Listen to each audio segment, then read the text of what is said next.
রাজধানীর মগবাজারে আদ্দিন হাসপাতালে ৬ নবজাতকের মৃত্যুর ঘটনায় পোস্ট অপারেটিভ ওয়ার্ডে নির্মাণগত ত্রুটির প্রমাণ পেয়েছেন তদন্ত সংশ্লিষ্টরা।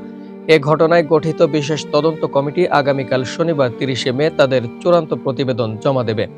শুক্রবার ২৯ মে স্বাস্থ্য অধিদপ্তরের অতিরিক্ত মহাপরিচালক ডাক্তার জাহিদ রায়হান সাংবাদিকদের এসব তথ্য নিশ্চিত করেছেন।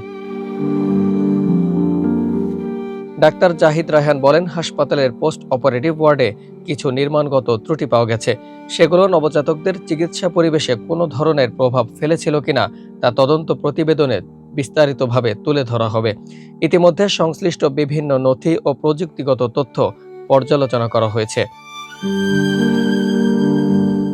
স্বাস্থ্য অধিদপ্তর সূত্রে জানা গেছে, নবজাতকদের মৃত্যুর ঘটনায় হাসপাতালের অক্সিজেন সরবরাহ ব্যবস্থা, বায়ু চলাচল, ভেন্টিলেশন, তাপমাত্রা নিয়ন্ত্রণ ও নিবিড় পরিচর্যা কক্ষের সামগ্রিক ব্যবস্থাপনা গুরুত্ব দিয়ে খতিয়ে দেখা হয়েছে।